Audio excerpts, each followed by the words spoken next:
तो हमारे एनिमे का मेन प्रोटैगनिस्ट रे, जो कि इस दुनिया का स्ट्रॉन्गेस्ट इंसान है। इसकी पावर्स के सामने दुनिया के सबसे ताकतवर फाइटर्स और मैजिशियंस भी कुछ नहीं कर पाते। असल में इस एनिमे के अंदर दो तरह की फैमिलीज रहती हैं, एक रॉयल फैमिली और दूसरी ऑर्डिनरी फैमिली। जहाँ रॉयल फैमिली के लोग ऑर्डिनरी फैमिली को नीचा और नीची जाति का समझते हैं और कमजोर मानते हैं। वहीं हमारा मेन कैरेक्टर रे, जो कि ऑर्डिनरी फैमिली से ही बिलोंग करता है पर अपनी पावर्स को छुपा के रखता है। इस कहानी की शुरुआत एक लड़के से होती है जो कि भागते हुए एक आदमी के पास जाता है, पर इतनी देर में एक अनजान चीज आकर उसे मार देती है। और जब वो मुड़कर देखता है तो उसकी एक और साथी मरी पड़ी थी। और ये सब देखकर उसकी पावर्स आउट ऑफ कंट्रोल हो जाती हैं और एक बहुत बड़ी सी आइस बॉल क्रिएट कर लेता है और कुछ देर में वो ब्लास्ट हो जाती है। अब हमें कुछ सालों बाद का टाइम दिखाया जाता है जहाँ रे एक मैजिक अकेडमी में एडमिशन लेता है और इस अकेडमी में ऑर्डिनरी फैमिली को नीचे समझा जाता था और बुली करा जाता था। तभी रे का सामना एल्बर्ट और उसके चमचों से होता है। रे बोलता है, मुझे तुमसे कोई मतलब नहीं, मैं इस अकेडमी में बस नॉलेज और नई चीजें सीखने आया हूँ और सीख के ही जाऊंगा। और उसकी इस बात पे एल्बर्ट को गुस्सा आ जाता है और उस पर पंच मारने के लिए जैसे वो आगे बढ़ता है, रे उससे आसानी से बच जाता है। और तभी वहां पे एक लड़की आती है जिसे देखकर एल्बर्ट और उसका ग्रुप वहां से जाना लगता है, क्योंकि रोज टॉप 3 रॉयल फैमिलीज में से है। रोज रे से बोलती है कि अगर तुम्हें कोई भी प्रॉब्लम हो तो मुझसे आकर बात कर सकते हो। तभी हमें ऑडिटोरियम का सीन दिखाया जाता है जहाँ प्रिंसिपल आके बोलती है कि हाँ, तुम सब स्टूडेंट्स इस स्कूल में हो क्योंकि तुम्हारा अंदर कुछ ना कुछ खूबियाँ हैं और तुम्हारे फ्यूचर में स्ट्रॉन्ग मैजिशियंस और स्वॉर्ड्समैन बनना होगा। और प्रिंसिपल की स्पीच के बाद रोज सबका वेलकम करती है क्योंकि वो इस अकेडमी की रिप्रेजेंटेटिव है। और वहीं इस सेरेमनी के बाद क्लासरूम दिखाया जाता है जहां प्रोफेसर रे को सबसे इंट्रोड्यूस कराती है।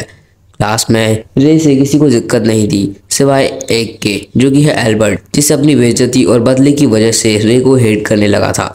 रे अपनी सीट पर बैठ जाता है और बाहर का सुंदर नज़ारा देखने लगता है। तभी सुंदर नज़ारा एक डिस्ट्रक्शन वाली जगह में बदल जाता है। तभी रे की तरफ एक चौक आके गिरती है जिसे टीचर ने फेंका था, क्योंकि रे का ध्यान क्लास में नहीं बाहर था। पर रे उसे बिल्कुल स्टाइल में रोकता है, पर तभी वो चौक ब्लास्ट हो जाती है और सारा पाउडर रे के चेहरे पर लग जाता है। उसके बाद प्रोफेसर सभी को 7 ग्रेटेस्ट वॉरियर्स के बारे में बताती हैं और बोलती हैं कि इन 7 ग्रेटेस्ट वॉरियर्स पे स्ट्रॉन्गेस्ट मैजिक्स और टेक्निक्स हैं। इन 7 वॉरियर्स में से एक है इस अकेडमी की प्रिंसिपल, जो कि ब्लेड सोर्सर है। दूसरी सोर्सर है कैरोलिन और तीसरा नोन सोर्सर है आइस ब्लेड सोर्सर, जो कि इन सब में सबसे ताकतवर है। पर बाकी के लोगों का 4 वॉरियर्स के बारे में कुछ नहीं पता और तुम्हें भी एक ऐसा ही वॉरियर बनना है। पर यार हमेशा की तरह एल्बर्ट को रे से दिक्कत थी और वो बोलता है कि हम एक ऑर्डिनरी बच्चे के साथ महान वॉरियर कैसे बन सकते हैं। एल्बर्ट की इस बात पे प्रोफेसर कहती है कि रे अपने दम पे यहाँ आया है और तुम्हें इस बात से कोई दिक्कत नहीं होनी चाहिए। उसके बाद प्रोफेसर सबको मैजिक से चीज़ों को क्रिएट और डिकोड करना सिखाते हैं। तभी एक शाय स्टूडेंट टीचर से कुछ एंटी मटेरियल मैजिक के बारे में पूछती है और टीचर उसे बताती है कि इस अकेडमी में कोई भी एंटी मटेरियल मैजिक को यूज नहीं कर सकता। उसके बाद मैजिक ट्रेनिंग शुरू होती है और उसमें भी रे सबसे पीछे रह जाता है। उसके बाद रे जब लौट रहा था तब वो उसी शाय लड़की को लाइब्रेरी में जाते देखता है और जैसे ही रे उसके पास जाता है और कुछ बातों में हमें ये पता चलता है कि उस लड़की का नाम एलिसा है, जो कि एक हाफ एल्फ है और इसलिए वो अपने कानों को छुपा के रखती है। और एलिसा एक महान रिसर्चर डॉक्टर एंसवर्थ की फॉलोअर है। इन सब के बाद जब रे हॉस्टल में जाता है उसे एक ही नाम का लड़का मिलता है, जो कि बाकी रॉयल फैमिलीज के बच्चों से काफी अलग था। और जैसे ही वो दोनों हाथ मिलाते हैं बिल्कुल भाइयों जैसा बिहेव करते हैं। यार तुम इनकी फिजिक देखकर तो देख समझ ही सकते हो। अगले दिन रे अकेडमी की प्रिंसिपल से मिलने आता है, जहाँ प्रिंसिपल एबी उससे कुछ पास्ट की बातें करती है। और उस सब के बाद रे आज के पहले लेसन, जो कि शॉर्ट्समैनशिप थी, उसको लिए तैयार हो जाता है। और रे का पहला बैटल एल्बर्ट के साथ था, जिसमें एल्बर्ट बिल्कुल गुस्से में हमला करता है, लेकिन उसके वार को रे बड़ी आसानी से डॉज कर लेता है और नेक्स्ट मूव में उसे नॉकआउट भी। वहीं प्रिंसिपल ऊपर से सबको नोटिस कर रही थी और मन में कहती हैं, लगता है तुम अपनी स्कूल लाइफ को अच्छे से एंजॉय कर रहे हो, द आइस ब्लेड सॉर्सर।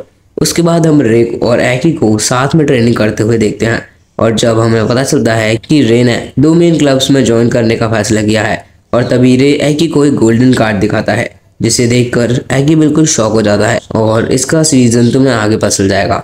उसके बाद रे एनवायरमेंटल क्लब में और ज्वाइन होने के लिए रिक्वेस्ट करता है, पर रे की इस लीन बॉडी को देखकर सभी लोग बातें करने लगते हैं, अरे ये तो बहुत पतला है और ये तो कमजोर भी लग रहा है। पर तभी वहाँ पे हेड रे से अपने कपड़े उतारने की कहता है और जैसे ही रे अपना बल्क दिखाता है सब लोग बस दंग रह जाते हैं और क्लब का हेड उसे गोल्डन कार्ड की पूछता है और रे के पास गोल्डन कार्ड देखकर हेड उसे तुरंत ही ज्वाइन कर लेता है और इस क्लब को ज्वाइन करने के बाद रे गार्डनिंग क्लब में ज्वाइन करने जाता है जहाँ सब लोग उसे देखने लगते हैं क्योंकि रे एक लड़का होकर गार्डनिंग क्लब को ज्वाइन करना चाहता है।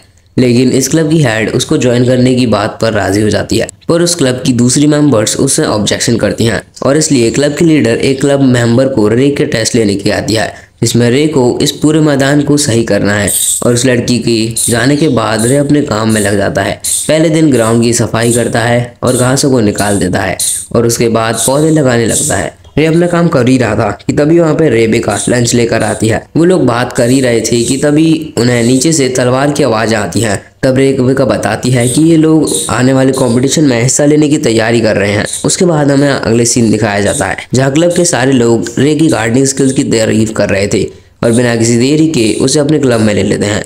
अगले दिन प्रिंसिपल रे को सावधान रहने की कहती है। इस अकेडमी में एक जासूस घुस गया है जो कि इंफॉर्मेशन लीक कर रहा है। तो गाइस आज की वीडियो में इतना ही, मिलते हैं नेक्स्ट वीडियो में, तब तक के लिए बाय बाय।